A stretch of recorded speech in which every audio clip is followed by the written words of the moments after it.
ప్రైజ్లాడ్ ప్రభు యేసునామములో అందరి కొందరంలో దినం దేవుని వాక్యంలోనే వచ్చి 2వ దినవృత్తాంతముల గ్రంథం 2వ అధ్యాయము 5వ వచనం.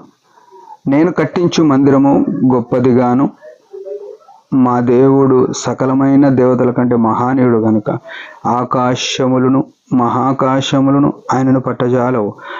ఆయనకు మందిరమును కట్టించుటకు చాలినవాడెవడు?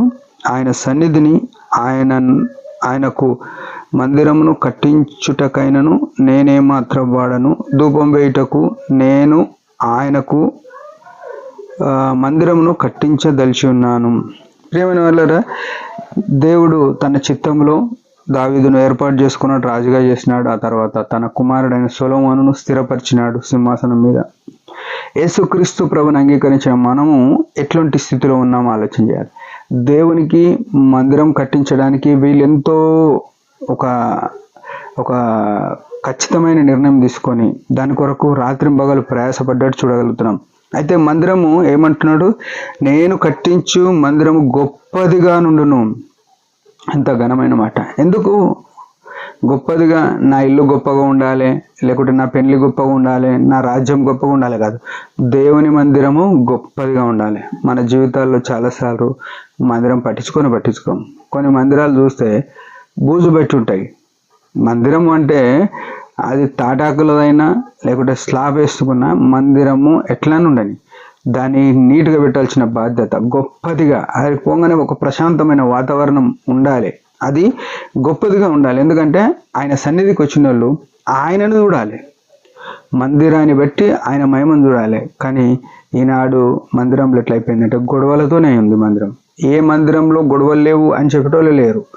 ప్రియమైన వాళ్ళారా, ఆ గొప్పదైన మందిరంలో కలహాలకు కారకులుగా ఎవరైతున్నారో ఒకనాడు దేవుడు లెక్క అడుగుతాడు. అయితే మా దేవుడు సకలమైన దేవతల కంటే మహానీయుడు. భూమి మీద ఎంతో మంది దేవుళ్ళు దేవతలు అనేబడేవారు ఉన్నారు. వాళ్ళెవరు యేసు ప్రభుతో సమం కారు. ఆయన ఎందుకంటే సర్వమానవాళి కొరకు రక్షణ కొరకు సిలువలో ప్రాణం పెట్టి వారిని అందరిని విమోచించినాడు కనుక ఆయన మహానీయుడు. ఆయన యొక్క స్థాయి ఎట్లుంది? ఆకాశములు ఆయనను పట్టజాలవు. ఆయన యొక్క బాహు ఎంత పెద్దది! ఆకాశం కూడా మహాకాశంలో ఆయనను పట్టజాలవు. ఆయన కొరకు మందిరం కట్టించదలిచిన వాడు ఏ పాటి వాడు? ఎవరికి శక్తి ఉంది? కానీ ఏమంటే ఆయన సన్నిధిని ఆయనకు మందిరం కట్టించుటకైనా నేనే మాత్రం వాడను. ధూపం వేయుటకే నేను ఆయనకు మందిరం కట్టించుచున్నాను. ప్రియమైన వాళ్ళారా, మందిరం ఎందుకు కట్టించినాడు? ఆయన వచ్చి అందులో ఉండడానికి కాదు, కేవలం ఆయనకు ధూపం వేయడానికి, అంటే ప్రార్థన లేకుంటే ఆరాధన, ఆయనకు స్తుతి లేకుంటే కృతజ్ఞత చెల్లించడానికి ఆ స్థలమును ఏర్పాటు చేసినాడు. ఈనాడు ఆ స్థలములో ఆరాధన చేసేటి అన్ని జరుగుతున్నాయి, దేవునికి మహిమ చేసేది అన్ని జరుగుతున్నాయి. గొడవలు, కక్షలు, బిజినెస్లు జరుగుతున్నాయి మందిరాల్లో. ఎంత డబ్బు వస్తుంది మందిరం వలన, ఎంత పేరు వస్తుంది, ఇది చేస్తున్నారు. ప్రియమైన వాళ్ళారా, దేవుడు తన సంఘమును కాస్తాడు. తన సంఘం గురించి పట్టింపు ఉంది. తన స్వరక్తం ఇచ్చి సంపాదించిన ఈ సంఘమును పాడు చేస్తున్నామా మన చెయ్యి పరోక్షంగా కానీ ప్రత్యక్షంగా కానీ ఆ పాడు చేసే క్రమంలో పనిచేస్తే ఈనాడు విరమించుకోవాలి, మనం వదిలేసుకోవాలి. దేవుని ధూపం వేసే ఆ స్థలంలో ధూపం వేయకుండా మనం ఎన్ని పనులు చేస్తున్నాము జాగ్రత్త పడాలి. ప్రియమైన వాళ్ళారా, దేవుని ఇల్లు ఎవడు పాడు చేస్తాడో అని దేవుడు పాడు చేస్తాడన్నాడు.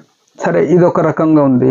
మనం ఆత్మీయంగా తీసుకుంటే మన హృదయమే ఆయనకు ధూపం వేసే స్థలం. మన హృదయంలో కూడా లోక సంబంధమైన ఎన్ని పెట్టుకుంటున్నామో అది కూడా దేవుని ఇల్లు పాడైపోతుంది. దీనికంటే అది ఎక్కువ జాగ్రత్తగా చూసుకోవాలి. మన హృదయం అనే ఇంటిని, దేవుని మందిరంను పాడు చేయొద్దు. మన హృదయాన్ని ఇంకా జాగ్రత్తగా కాపాడుకుంటే ఆయన మన హృదయంలో ఉంటే ఆయన ధూపం వేసే స్థలం అదిగా ఉంటుంది. మనం ఎట్లున్నాం? మన జీవితాలు సరి చేసుకొని ఆయన మహిమ కొరకు జీవితాం. దేవుడి మాట దించిన యొక్క చిన్న ప్రార్థన. పరమ తండ్రి యేసు ప్రభు నామములో వందనాలు. మీరు ఇచ్చిన ఆయుష్ని బట్టి స్తుతిస్తున్నాం. నీ మహిమ కొరకు మా హృదయాలను, మందిరాన్ని జాగ్రత్తగా చూసి నీ ఇష్టం ఏదో అది మాత్రం జరిగించట కృపణీయమని యేసుక్రీస్తు ప్రభు ఘనమైన నామములో ప్రార్థిస్తున్నాం తండ్రి. ఆమేన్. మీరందరి పరిచర్య గురించి భారంగా ప్రార్థన చేయండి. Praise the lord.